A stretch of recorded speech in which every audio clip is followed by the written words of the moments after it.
Hi అండి, welcome back to our channel aura natural vlogs. ఈ వీడియోలోనైతే చాలా యూస్ఫుల్ అండ్ అమేజింగ్ టిప్స్ అయితే ఉన్నాయి. వీడియోని అయితే ఎక్కడ కూడా స్కిప్ చేయకండి. చూసిన ప్రతి ఒక్కరు కూడా ఒక చిన్న లైక్ చేసి ఛానల్ అయితే సబ్స్క్రైబ్ చేయడం మర్చిపోకండి. ఎవరైనా సరే ఫస్ట్ టైం మన ఛానల్ని చూస్తున్నట్లయితే ఒక్కసారి ఛానల్కి వెళ్ళి అయితే చెక్ చేయండి. మీకు నచ్చిన కంటెంట్ ఉంది, యూజ్ అయ్యే టిప్స్ ఉన్నాయనుకుంటే రెగ్యులర్గా ఛానల్ని అయితే ఫాలో చేస్తూ ఉండండి.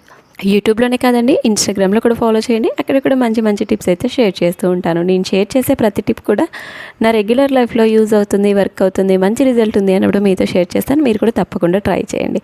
సమ్మర్ స్టార్ట్ అయిపోయింది కదా, అందరి ఇళ్ళలో కూడా నిమ్మకాయలు అయితే తెచ్చి పెట్టుకుంటూ ఉంటాము.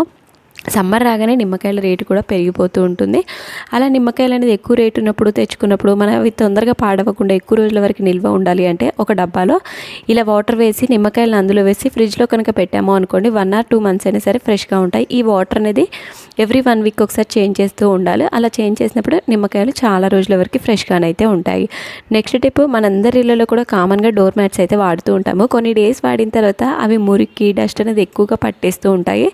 డోర్ మ్యాట్స్ క్లీన్ చేయాలి అంటే పెద్ద టాస్క్ అనే చెప్పట్ను. వాటిని సింపుల్గా ఇలా క్లీన్ చేసుకోండి. బ్రష్తో రుద్దాల్సిన పని లేదు, మనం ఎక్కువసేపు ఉతకాల్సిన పని లేదు. జస్ట్ ఈ వాటర్లో ముంచి తీసాము అనుకోండి, మురికి అనేది ఇట్టే వదిలిపోతుంది. దానికోసం ఎప్పుడైనా డోర్ మ్యాట్స్ ఉతకడానికి హాట్ వాటర్ తీసుకోవాలి. హాట్ వాటర్లో 1 స్పూన్ వరకు నిమ్మప్పు, అలాగే ఫ్లోర్ క్లీనర్, 1 స్పూన్ వరకు సర్ఫ్, ఇవన్నీ వేసుకోవాలి. వీటన్నిటిని వేసి మినిమం ఒక 20 to 30 minutes కనుక నానబెట్టామో అనుకోండి, అందులో ఉండే మురికి జిడ్డు అంతా కూడా వాటర్లోకి వచ్చేస్తుంది. తర్వాత ఒకసారి నార్మల్ వాటర్తో వాష్ చేసాము అనుకోండి, డోర్ మ్యాట్స్ అయితే చాలా మంచిగా క్లీన్ అవుతాయి. మనం ఎక్కువ శ్రమపడి రుద్దాల్సిన పని లేకుండా ఇలా సింపుల్గానైతే వాష్ చేసుకోండి. నెక్స్ట్ టిప్, ఎప్పుడైనా సరే బట్టల మీద కనుక పసుపు మరకలు కానీ కర్రీ మరకలు కానీ ఏదైనా పడ్డాయి అనుకోండి, వాటిని సింపుల్గా క్లీన్ చేసుకోండి. మెయిన్గా కర్రీ మరకలు పడ్డాయి అనుకోండి, మనం సోప్తో కనుక క్లీన్ చేస్తే ఆ మరకలు అనేది ఎక్కువగా స్ప్రెడ్ అయిపోతాయి. దానివల్ల వేరే దగ్గర అంటే ఛాన్సెస్ కూడా ఎక్కువగా ఉంది. ఎప్పుడైనా కూడా సోపు లిక్విడ్తో అస్సలు ట్రై చేయకండి. నేను చెప్పిన విధంగా సింపుల్గా ట్రై చేయండి. ఎక్కడైతే మనకు కర్రీ మరక పడుతుంది కదా, ఆ ప్లేస్లో కొంచెం పౌడర్ ఉంటుంది కదా, మనం యూస్ చేసే టాల్కమ్ పౌడర్ వేసి ఇలా వీడియోలో చూపించినట్టుగా మొత్తం కూడా రబ్ చేసుకోవాలి. ఎందుకంటే ఆల్రెడీ కర్రీలో ఆయిల్ ఉంటుంది కదా, ఆయిల్ అంతా కూడా ఈ పౌడర్ వల్ల సపరేట్ అయిపోతుంది. తర్వాత దాని మీద కొంచెం డెటాల్ వేసుకొని యూస్ చేయని టూత్ బ్రష్ ఉంటుంది కదా, దాంతో రబ్ చేసి క్లీన్ చేసి వాటర్లో పెట్టి ఒకసారి గట్టిగా వాష్ చేసాము అనుకోండి, మరక అనేది చాలా ఈజీగా పోతుంది. మరక పడ్డ ప్లేస్లో కనిపించకుండా కూడా ఉంటుంది. ఇలా వాష్ చేసిన తర్వాత మంచిగా ఎండ కొట్టే ప్లేస్ ఉంటుంది కదా, ఆ ప్లేస్లో కనుక ఆరబెట్టాము అనుకోండి, మరక అనేది కనిపించకుండా పోతుంది. మనకి సోపు లిక్విడ్ ఏది అవసరం లేదు. సింపుల్గా ఇలా కనుక ట్రై చేసాము అనుకోండి, బట్టల మీద పడ్డ కర్రీ మరకలు కానీ పచ్చడి మరకలు కానీ ఏవైనా ఈజీగా పోతాయి. మెయిన్గా చిన్నపిల్లలు ఉన్న వాళ్ళకి ఈ టిప్ అయితే చాలా బాగా యూజ్ అవుతుంది. వాళ్ళు తినేటప్పుడు అన్ని మరకలు చేసుకుంటూ ఉంటారు కదా, ఇలా సింపుల్గా వాష్ చేసుకోండి. నెక్స్ట్ టిప్, ఎప్పుడైనా మనం ఏదైనా ఫిల్టర్ చేయాలి అనుకున్నప్పుడు ఇలా టీ స్టెయినర్ని అయితే వాడుతూ ఉంటాం కదా, ఇలా మనం గిన్నె మీద పెట్టినప్పుడు కొన్నిసార్లు బ్యాలెన్సింగ్ అనేది సరిగ్గా ఉండదు. మెయిన్గా హాట్వి ఏమన్నా ఫిల్టర్ చేయాలి అనుకున్నప్పుడు ఇలా పట్టుకొని చేయడం వల్ల కొన్నిసార్లు చెయ్యి అయితే కాలుతుంది. అలా స్టిఫ్గా ఉండాలి అంటే వీడియోలో చూపించినట్టుగా ఎడ్జ్కి 1 స్పూన్ని కనుక పెట్టాము అనుకోండి, టీ స్టెయినర్ అనేది మంచి బ్యాలెన్సింగ్ అవుతుంది. కింద పడిపోతుందనే టెన్షన్ ఉండదు. మనం ఎంత వేడిగా ఉన్న వస్తువులైనా ఐటమ్స్ ఏవైనా సరే ఈజీగా ఫిల్టర్ చేసుకోవచ్చు. ఇలా చేయడం వల్ల ఏంటంటే మన చేయి కాలకుండా ఉంటుంది. ఎంత వేడివైనా వాటర్ అయినా సరే, టీ అయినా కాఫీ అయినా ఏదైనా సరే ఈజీగా ఫిల్టర్ చేసుకోవచ్చు. నెక్స్ట్ టిప్, మన బీరువాలోనే కబోర్డ్లో కానీ కొన్ని డేస్ కనుక ఓపెన్ చేయలేదు అనుకోండి, లేదు అనుకో మనం ఎప్పుడో ఒకసారి కనుక ఓపెన్ చేసినప్పుడు అందులో స్మెల్ అనేది ఒక రకంగా వస్తుంది. పట్టు చీరలు మెయిన్గా మనము ఏదైనా అకేషన్స్కి వెళ్ళినప్పుడు మాత్రమే తీస్తూ ఉంటాం కదా, ఆ కబోర్డ్లో మాత్రం ఒక రకమైన స్మెల్ వస్తుంది. అలా స్మెల్ రాకుండా ఉండాలి అంటే వీడియోలో చూపించినట్టుగా ఒక 2 టిష్యూ పేపర్స్ తీసుకొని అందులో కొంచెం జవాదు పౌడర్, ఒక 2 సోప్ పీసెస్, అలాగే కొంచెం కర్పూరం వేసి వీడియోలో చూపించినట్టుగా మంచిగా ఫోల్డ్ చేసుకోవాలి. ఇలా రబ్బర్ వేసి ఫోల్డ్ చేసి మనం కబోర్డ్స్లో కనుక పెట్టాము అనుకోండి, కబోర్డ్స్లో చాలా మంచి స్మెల్ వస్తుంది. మెయిన్గా పట్టు చీరల మధ్యలో కనుక పెట్టాము అనుకోండి, అందులో నుండి ఎలాంటి బ్యాడ్ స్మెల్ అనేది రాదు. ఎప్పుడైనా తీసి కట్టుకోవాలి అనుకున్నప్పుడు కూడా మంచి స్మెల్ అయితే వస్తుంది. ఇలా చేయడం వల్ల చిన్న చిన్న పురుగులు కానీ బొద్దింకలు కానీ తిరగకుండా ఉంటాయి. నెక్స్ట్ టిప్, సమ్మర్ స్టార్ట్ అయిపోయింది అంటే ప్రతి ఒక్కరు జ్యూస్ తాగడానికి ఇష్టపడతారు. మెయిన్గా ఎక్కువ వాటర్ కంటెంట్ ఉన్న ఫుడ్ అయితే తీసుకోవడానికి ఇష్టపడతారు. మెయిన్గా ఫ్రూట్స్లోనైతే వాటర్ మిలన్ అయితే ఎక్కువగా తింటూ ఉంటారు కదా. ఇప్పుడు మార్కెట్లో ఏంటి అంటే అన్నీ ఆర్టిఫిషియల్గా వస్తున్నాయి. అలాగే ఈ వాటర్ మిలన్ కూడా మనకి మంచి కలర్ రావడానికి ఆర్టిఫిషియల్ కలర్స్ అనేది ఇందులో ఇంజెక్ట్ చేస్తున్నారు. అంటే ఏదో ఒక కలర్ అనేది ఇంజెక్షన్ రూపంలో ఈ వాటర్ మిలన్కి ఇంజెక్ట్ చేస్తున్నారు. సో దానివల్ల ఆ జ్యూస్ తాగినా ఆ ఫ్రూట్ తిన్నా మనకి కానీ పిల్లలకి కానీ చాలా హెల్త్ ఇష్యూస్ సైడ్ ఎఫెక్ట్స్ అయితే వస్తాయి. మనం తెచ్చుకున్న ఫ్రూటు అసలు ఒరిజినలా, అందులో ఏదైనా లిక్విడ్ కలిసిందా, ఏదైనా కెమికల్ మిక్స్ అయిందా అనేసి సింపుల్గా తెలుసుకోండి. వీడియోలో చూపించినట్టుగా ఒక టిష్యూ పేపర్ తీసుకొని ఇలా వాటర్ మిలన్ మీద కనుక పెట్టామో అనుకోండి, వితిన్ 5 మినిట్స్లోనే మనకి కలర్ అనేది చేంజ్ అయిపోతుంది, మొత్తం పింకిష్ కలర్లోకి వచ్చేస్తుంది. ఎందుకంటే అందులోకి ఆల్రెడీ కలర్ అనేది ఇంజెక్ట్ చేస్తారు కదా, ఆ కలర్ అంతా టిష్యూ పేపర్కి అంటేస్తుంది. సో మనకి ఎలాంటి కలర్ అనేది అంటలేదు కాబట్టి ఇందులో మనకి ఎలాంటి కెమికల్ అనేది ఇంక్లూడ్ అవ్వలేదు, ఇది ఒరిజినల్ అని అర్థం. అలాగే ఒకవేళ టిష్యూ పేపర్ లేదు అనుకోండి, ఇంకో విధంగా కూడా మీరు టెస్ట్ చేసుకోవచ్చు. ఈ వాటర్ మిలన్లో ఏదైనా ఒక చిన్న పీస్ కట్ చేసుకొని ఒక గ్లాస్లో వాటర్ తీసుకొని ఈ చిన్న పీస్ని అందులో వేసి ఒక 5 మినిట్స్ అలానే వదిలేయాలి. 5 మినిట్స్ తర్వాత కనుక వాటర్ కనుక పింక్ కలర్లోకి అయినవి అనుకోండి, అందులో మనకి కెమికల్ ఇంజెక్ట్ చేశారని అర్థం. వాటర్ కలర్ అనేది ఎలాంటిది చేంజ్ అవ్వకుండా అలానే ఉన్నాయి అనుకోండి, ఎలాంటి కెమికల్ లేదని అర్థం. ఈ 2 విధాలుగా మీరు ఏ విధంగానైనా తెలుసుకోవచ్చు. ఎప్పుడైనా వాటర్ మిలన్ తెచ్చుకున్న తర్వాత ఈ విధంగా టెస్ట్ చేసుకున్న తర్వాతనే తినండి. ఎందుకంటే బయట ప్రతిదీ కూడా కెమికల్ అయిపోయింది, మనకు అంత ఒరిజినల్ ఏది దొరకట్లేదు. సో అందుకనేసి వాటర్ మిలన్ చిన్నపిల్లలు ఇష్టంగా తింటారు కదా, వాళ్ళకి పెట్టే ముందు 1-2 సార్లు ఇలా చెక్ చేసుకున్న తర్వాతనే పెట్టండి. నెక్స్ట్ టిప్, మనం ఇంట్లో కానీ వాష్రూమ్స్లో కానీ మనం ఎంత మంచిగా క్లీన్ చేసినా సరే కొన్నిసార్లు బ్యాడ్ స్మెల్ అయితే వస్తుంది.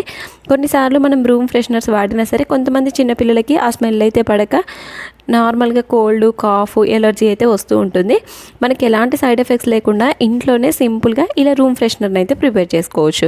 వీడియోలో చూపించినట్టుగా ఒక ఎంటీ బాక్స్ తీసుకొని ఇలా పైన హోల్స్ అయితే చేసుకోవాలి. ఎందుకంటే మంచిగా రంధ్రాలు ఉంటేనే అందులో నుండి స్మెల్ అయితే బయటకు వస్తుంది కాబట్టి. తర్వాత అందులోనే 1 or 2 స్పూన్స్ వరకు రా సాల్టే తీసుకోవాలి. మనకి సన్నుప్పు తీసుకున్నాం అనుకోండి, అది తొందరగా కరిగిపోతుంది, అందుకనేసి ఇలా రా సాల్ట్ అయితే తీసుకోవాలి. అలాగే 1-2 లేదా నాప్థలిన్ ట్యాబ్లెట్స్, ఇవి డీమార్ట్లో కానీ ఏ కిరాణా స్టోర్లో కానీ దొరుకుతాయి. వాటినైతే ఇలా మెత్తగా పౌడర్లో చేసుకోవాలి. ఈ ఉప్పులో వీటన్నిటిని మిక్స్ చేసేసుకొని అందులోనే మనం యూస్ చేసే ఏదైనా ఒక షాంపూ వేసుకోవాలి. అలాగే మంచి స్మెల్ రావడానికి కొంచెం కంఫర్ట్ అనేది వేసుకోవాలి. వీటన్నిటిని మిక్స్ చేసేసి మూత పెట్టేసి వాష్రూమ్స్లో కానీ ఇంట్లో మనం ఒక మూలన కనుక పెట్టామో అనుకోండి, ఇల్లంతా మంచి స్మెల్ వస్తుంది.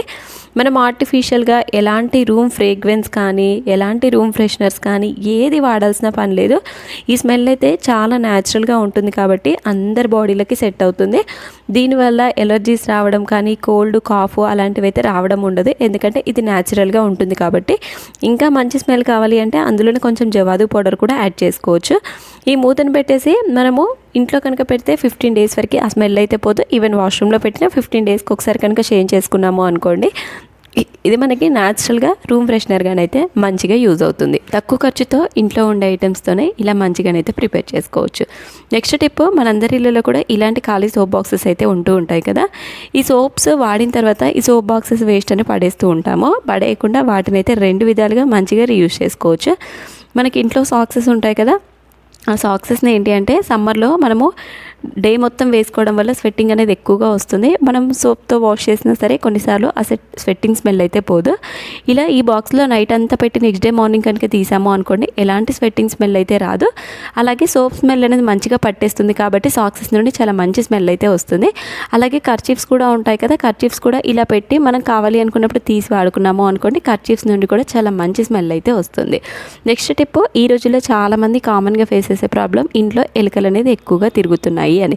ఎలుకలు పోవడానికి ఏదైనా న్యాచురల్ రెమెడీ ట్రై చేయాలి అనుకున్న వాళ్ళు ఒకసారి ఈ రెమెడీ అయితే ట్రై చేయండి, ఎలుకలు అయితే పోతాయి. ఇలా పండిన ఒక టమాటాని అయితే తీసుకోవాలి. బాగా పండిన టమాటా తీసుకోవడం వల్ల ఎలుకలు అనేది అట్రాక్ట్ అయ్యి తొందరగా తినేస్తాయి. సో ఇలా ఎర్రగా ఉన్న ఒక టమాటాని తీసుకొని 2 పీసెస్గా కట్ చేసుకోవాలి. అలాగే ఒక నాప్థలిన్ ట్యాబ్లెట్స్ తీసుకొని ఇలా పౌడర్ లాగా చేసుకొని ఆ టమాటా మీద వేసి ఎలుకలు ఎక్కడైతే తిరుగుతాయో ఆ ప్లేస్లో పెట్టి కనుక పడుకున్నాము అనుకోండి, ఆ స్మెల్కి ఎలుకలు అనేది బయటికి వచ్చి తిని చనిపోతాయి. చిన్నపిల్లలు అలాగే పెట్స్ ఉన్న వాళ్ళు జాగ్రత్తగా ఉండాలి. నెక్స్ట్ టిప్, చాలామందికి జర్నీ చేసేటప్పుడు వామిటింగ్స్ అయితే, మెయిన్గా కార్ జర్నీ అయితే పడదు. అలా జర్నీ చేసేటప్పుడు వామిటింగ్స్ అవ్వకుండా ఉండాలి అంటే ఒక కాటన్ కర్చీఫ్ తీసుకొని అందులో కొన్ని బియ్యము, అలాగే కర్పూరము, మంచి స్మెల్ రావడానికి జవాదు, వీటన్నిటిని మిక్స్ చేసేసి మనం స్మెల్ కనుక చూసాము అనుకోండి, వామిటింగ్స్ అనేది రావు. మెయిన్గా కార్ జర్నీ చేసేటప్పుడు వామిటింగ్ సెన్సేషన్ రాకుండా ఉండాలి అంటే ఈ స్మెల్ కనుక చూసాము అనుకోండి, మనకి ఎలాంటి వామిటింగ్ సెన్సేషన్ అయితే రాకుండా ఉంటుంది. సో ఎవరైనా యూజ్ అవుతుంది అనుకున్న వాళ్ళు తప్పకుండా ట్రై చేయండి. నెక్స్ట్ టిప్, చాలామందికి రోజు మాప్ పెట్టే అలవాటు ఉంటుంది. మనం మాప్ పెట్టేటప్పుడు చాలామంది ఓన్లీ ఫ్లోర్ క్లీనర్ మాత్రమే వేసి పెడుతూ ఉంటారు. సో దాంతోపాటుగా వీటిని కూడా యాడ్ చేయండి. ఫ్లోర్ అయితే చాలా నీట్గా ఉంటుంది, అలాగే ఇల్లంతా కూడా చాలా మంచి స్మెల్ అయితే వస్తుంది. మీరు మాప్ పెట్టిన వీక్లీ వన్స్ అయినా ట్వైస్ అయినా సరే ఈ విధంగా ట్రై చేయండి. ఒక గిన్నెలో కొన్ని వాటర్ తీసుకొని అందులో మనం యూస్ చేసే ఫ్లోర్ క్లీనర్, అలాగే ఇంట్లో నెగిటివ్ ఎనర్జీ పోవడానికి, చిన్న చిన్న ఈగలు పురుగులు రాకుండా కొంచెం సాల్ట్ వేసుకోవాలి, మంచి స్మెల్ కోసం జవాదు వేసుకోవాలి.